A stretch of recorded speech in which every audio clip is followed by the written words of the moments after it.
안녕하세요. 재생에너지 100%를 향한 여정 100%의 가이드 윤태환입니다. 오늘 만날 기업은 세계 최대 소셜 네트워크 회사 페이스북입니다. 전 세계 인구의 45%가 사용하는 SNS, 그 중에서 가장 인기가 많은 페이스북은 2004년 19살 하버드 학생이었던 마크 저커버그가 학교 기숙사에서 창업한 회사입니다. 처음에는 하버드 학생들만 이용할 수 있는 사이트였지만 점차 아이비리그의 다른 대학교들로 확장되었습니다. 현재는 전 세계에서 매달 25억 명이나 이용하는 서비스로 성장했고요. 2019년 기준으로 연매출이 약 89조 원에 달했습니다. 페이스북이 재생에너지를 100% 사용하려는 이유는 무엇일까요? 그리고 또 지금까지 어떤 일을 했을까요? 저와 함께 바로 알아보시죠.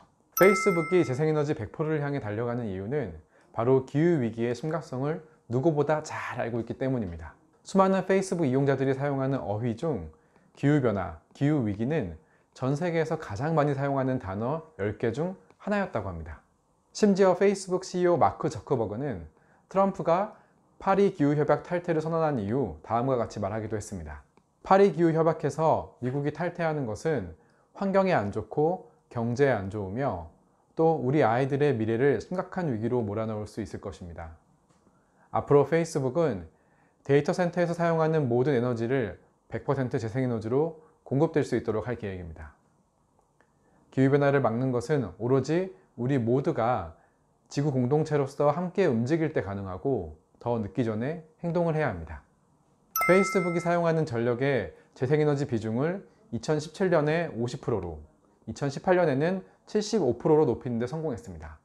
이런 공격적인 투자를 하는 이유가 과연 기후위기를 더 잘 아는 그것뿐일까요? 사실 현재 미국에선 재생에너지의 전기요금이 더 저렴하기 때문에 기업들이 비용 절감을 위해 더더욱 재생에너지 전환을 앞서가고 있습니다. 깨끗한 에너지를 쓰면서 비용도 줄일 수 있다니 정말 좋지 않나요? 무조건 기업들의 비용 부담을 높이는 것보다 훨씬 좋네요.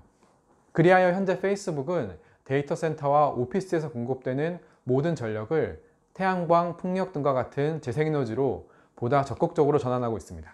페이스북은 지금까지 약 4기가와트의 재생에너지 공급 계약을 맺었는데요. 이는 전 세계 최대 재생에너지 구매 용량이고 대략 핵발전소 4개와 맞먹는 설비 규모입니다. 2019년 4월에는 데이터 센터에 전력을 공급할 6개 대규모 태양광 프로젝트에 투자했으며 그중 하나는 단일 규모로 미국 최대 규모의 태양광 발전소인 프로스페로 태양광 발전소입니다. 그 발전소에 약 5천억 정도의 자금을 투자하기도 했답니다. 페이스북은 전력 소비를 줄이기 위해서도 많은 노력을 기울이고 있습니다. 페이스북의 서비스를 유지하기 위해서는 엄청난 양의 전력을 필요로 합니다. 2018년 기준 3.43테라와트의 전력을 사용하였고 한국의 4인 가족 기준으로 약 96만 가구가 1년 동안 사용하는 전력 소비량과 동일한 양입니다. 그리고 지난 8년간 전력 소비량 증가 추세와 비교해 봤을 때 2019년엔 약 4.3테라와트 아워, 즉 116만 가구의 전력 사용량과 동일할 것으로 예상합니다. 이렇게 매년 전력 사용량이 증가하면서 페이스북은 가장 많은 전력 소비원인 데이터 센터의 전력 효율성 향상을 위한 연구를 지속적으로 수행하고 있습니다. 최근 그 성과로 신축되는 페이스북의 모든 데이터 센터들은 리드 골드 레벨의 인증을 받기도 했습니다. 실제로 페이스북 데이터 센터의 전력 소비 효율 PUE가 업계 평균의 1.5보다 훨씬 낮은 1.08에서 1.12로 유지되고 있다는 것을 객관적인 평가 데이터로 확인할 수 있습니다. 데이터 센터의 전력 소비 효율 향상 방법에 대해 조금 더 구체적으로 살펴보면 페이스북은 데이터 센터가 위치한 지역의 특성에 맞게 각각 다른 냉각 시스템을 이용하고 있다고 합니다. 일부러 데이터 센터를 춥고 대기가 건조한 알래스카나 북유럽에 위치하도록 하여 서버 냉각에 외부 공기를 이용하는 방법을 활용하고 있고요. 또 먼지가 많거나 습도가 높은 지역에서는 공기 대신 물을 활용한 액체 냉각 시스템 기술을 개발해서 도입하는 방식으로 전력 소비 효율을 극대화하고 있습니다. 페이스북은 지속 가능한 사회를 위해 다른 기업이나 단체들과 협업을 통해 전력 사용량을 줄이고 재생에너지 사용을 확대하려는 시도를 꾸준하게 진행하고 있습니다. 페이스북은 인텔과 손을 잡고 서버 인프라를 재설계해 전력의 효율성을 높였으며 유엔과는 기후위기 대응을 위해 매일매일 실행 과제를 제공할 수 있는 페이스북 메신저 챗봇을 출시하기도 하는 등 기후위기 대응 캠페인을 벌이기도 했습니다. 그리고 페이스북의 1차, 2차 협력업체 등 전체 공급 사슬의 지속 가능성을 높이기 위해 협력업체들에게 환경적 영향을 최소화할 수 있는 구체적인 방안에 대해서 주기적으로 또 무상으로 컨설팅을 해주고 있다고 합니다.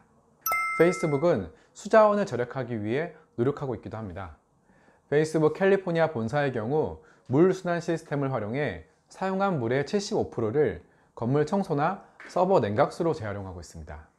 특히 데이터 센터의 물 재사용을 통해 평균적인 데이터 센터보다 물 사용량을 80% 정도, 2018년 한 해에만 약 4인 가족 기준으로 12만 4천 가구가 한 달에 사용할 수 있는 물을 절약했다고 합니다. 지금까지 알아본 바와 같이 페이스북은 2011년부터 데이터 센터의 설계, 건설, 운영, 장비의 폐기에 이르기까지 전 과정에서 지속 가능성을 높이기 위해 다각적인 노력을 기울이고 있습니다. 또한 2020년 말까지 전 세계 14개의 데이터 센터와 전체 4억의 재생에너지 100% 사용을 이행한다고 합니다. 자, 그러면 정리해 보겠습니다. 일단 페이스북은 재생에너지 100% 사용을 통해 전기요금 절감뿐 아니라 기후위기 대응이라는 두 마리 토끼를 잡았습니다.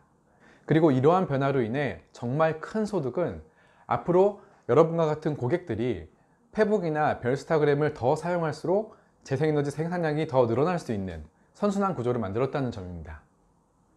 제가 페이스북의 강력한 지속가능 정책을 공부하면서 한 가지 큰 교훈을 얻을 수 있었는데요. 앞으로 재생에너지 100% 전환은 단순히 기업들의 환경 책임 활동이 아니라 기업들이 생존하고 경쟁력을 높일 수 있는 필수적인 성장 방정식이 될 수 있다는 점이었습니다. 앞으로 더 많은 인사이트와 도움되는 정보로 찾아오겠습니다. 여러분의 100% 가이드 윤태환이었습니다. 감사합니다.